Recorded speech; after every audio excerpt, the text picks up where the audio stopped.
I'm here. I brought us a lovely dinner for a very special occasion. Oh my! What's the occasion, you scrumptious man? Well, there were no floors open at this hour, nor any proper taverns. So we're going to make do with a night winter's air. I sang for the greatest role I shall ever play. Allow me to set the scene. Yeah, people. Straight. Oh my! Go!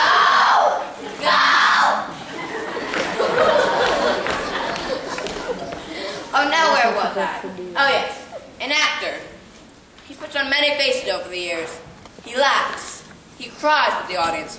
But an actor's life gets lonely. Very, very lonely. What rubbish are you talking about? Rubbish, in question, my dear, is my proposal to you. Proposal? Yes, my will to market. Oh my!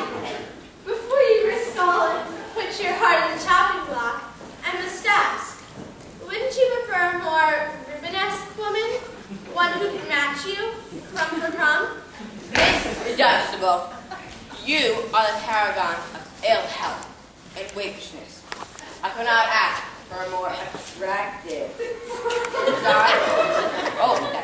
delicious, yes, delicious maiden to play the opposite of me in a scene I have silently been rehearsing since I met you earlier this evening.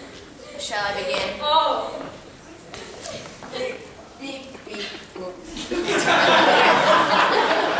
Marry me, my will to market. Let you and me, this was such friction, set London ablaze that even Samuel Pepys would scarce document.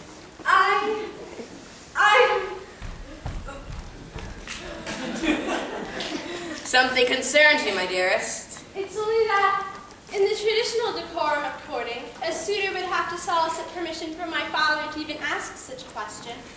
Miss Dunstable, a damsel of the theater, who stands upon ceremony, such poppycock. But, very well, let's have at your father then. There's something else, Mr. Cockburn. I haven't been completely honest with you. Forgive my reticence, but I'm not who I seem. Are you not the same Hermia who won my carbolic heart? I was that very Hermia, Mr. Cockburn, but I'm afraid she was an illusion from the start.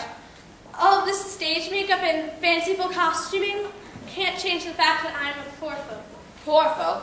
Why, like this blistering little clerk is busted, blistering little clerk who comes our way. Why do bohemian night walkers loitering here? Waiting for a poor chap like yourself to come deliver a bunch of, what's the word of it? Heaviest hornets! I've no time for the kind. I must be off to kill young... To kill Tiny Tim? Oh! Yes, did your rotund friend tell you? We have to plan a whole new scenario. The Cratchit scene in the future and Tiny Tim dead for the want of nutrition. Tiny Tim? How do you know what my children call their youngest brother? Father, it's me, Martha. Martha? Martha! But you don't look like Martha. I ought to know what my own daughter... How can you, Father, when you never see me? Ooh, drama.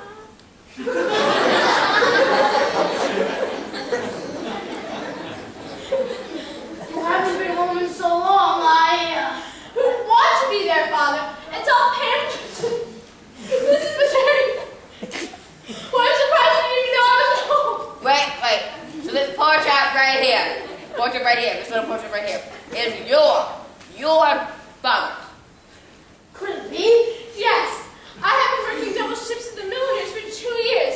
I've been acting in the theater under a false name and saving money and break. I haven't seen you in so long. When's the last time you listened to rather than shouted at your children? I didn't need to run away to the theater to be anonymous in that house. You don't know any of us, do you? Did you know for a fact that Belinda sings like an angel and only misbehaves and you'll give her due attention?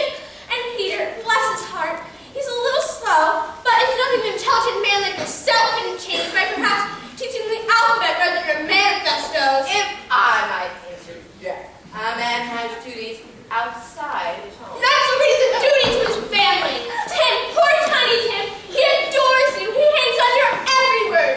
You, Father, and not Scrooge, are responsible for seeing to that he has a chance to go into a proper man. Now see, here. Be quiet, she's right. And I'd really like it to stop pawing on my daughter.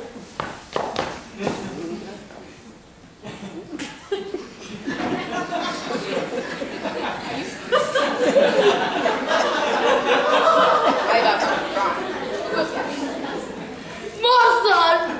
Animal Purim, I've subjected you all to such a difficult ordeal. And on top of that, I forced you to do these scenes like you were nothing more than dancing monkeys. Will you forgive me? Aww. Sweet. But one thing still eludes me. How'd you be Christmas past over here and act beyond your family as Martha? A man in the theater should know that the ability to change quickly is a necessity. Oh, of course. How silly of me. They'll be coming through this way, ladies. Why it has to be done at 4 in the morning, I'll never know. Bob, aren't you supposed to be at home? Ah, what good fortune that you arrived with these ladies. After all, I do need an audience for my greatest role. What? Mr. Cratchit, I must ask, have your daughter's hand in Oh no, Mr. Cochran, you see. Martha? Is that you? Cockburn! If you would like a brusque resounding no! I can supply it here. If not, come around my house tomorrow. We must be off, Martha. Where to, Father? To get this final scene over with. Maybe with the help of a true actress, we can get it done quickly. I could teach you a thing or two across the theater. But Mr. Cratchit, at what time to call for a downside? If you allow to Mr. Cratchit. Oh, I think you dropped something.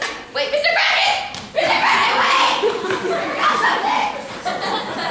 Oh, what an interesting development.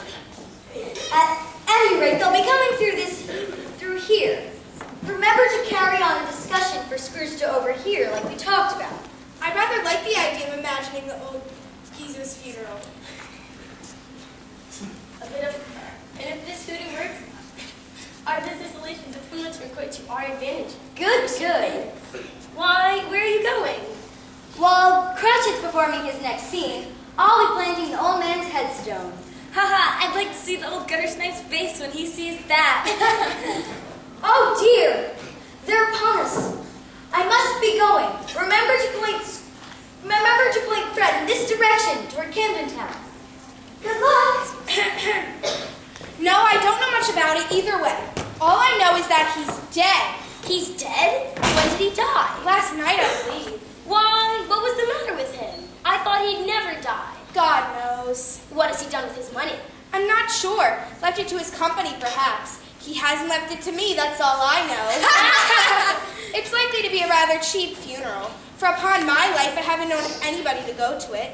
Perhaps we make up a party and volunteer. Well, I don't mind going if lunch is provided. Well, I am far more disinterested than you, for I never wear black gloves and I never eat lunch. But I'll offer to go if anybody else will. Now that I come to think of it, I'm not all sure I wasn't his most particular friend, for we used to stop and speak whenever we met.